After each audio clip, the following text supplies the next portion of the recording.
پیدائش 25واں باب۔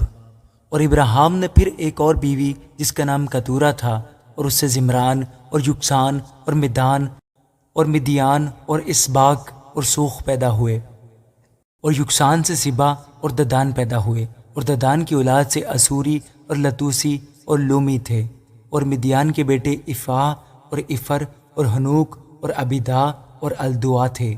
یہ سب بنی کتورہ تھے۔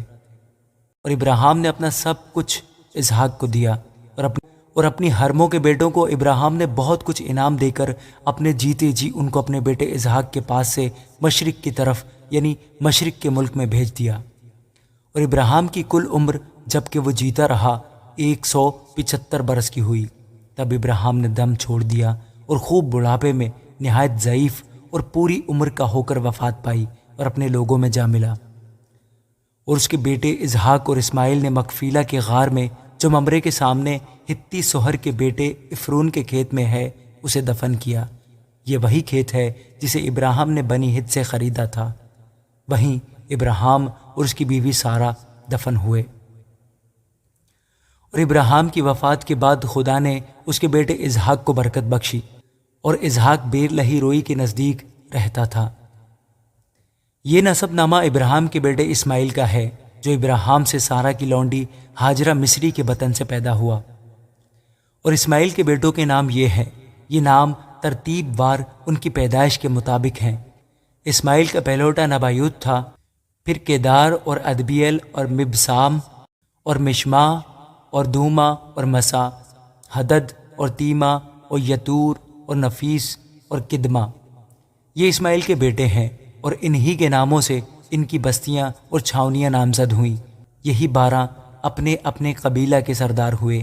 اور اسماعیل کی کل عمر 137 برس کی ہوئی، تب اس نے دم چھوڑ دیا اور وفات پائی اور اپنے لوگوں میں جا ملا۔ اس کی اولاد حویلہ سے شور تک جو مصر کے سامنے اس راستہ پر ہے جس سے اسور کو جاتے ہیں آباد تھی۔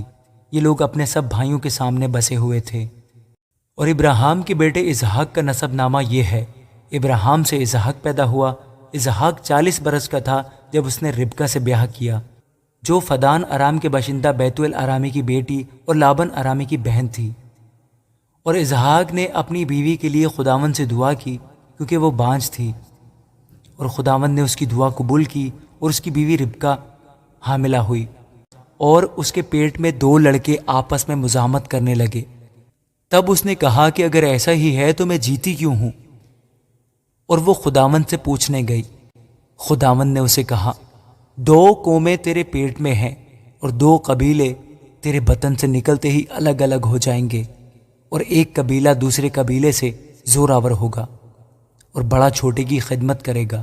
اور جب اس کے وضع حمل کے دن پورے ہوئے تو کیا دیکھتے ہیں کہ اس کے پیٹ میں توام ہے، اور پہلا جو پیدا ہوا تو سرخ تھا اور اوپر سے ایسا تھا جیسے پشمینہ، اور انہوں نے اس کا نام عیسو رکھا۔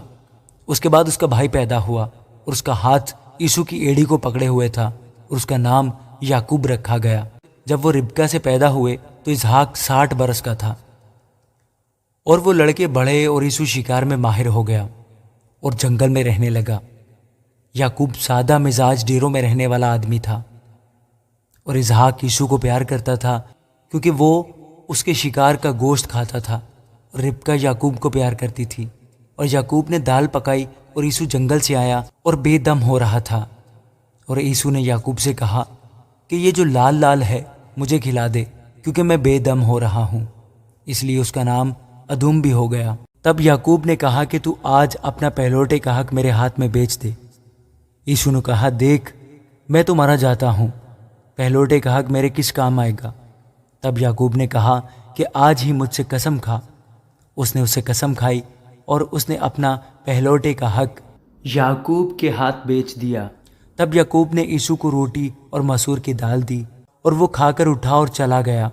یوں عیسو نے اپنے پہلوٹے کے حق کو ناچیز جانا۔ آمین۔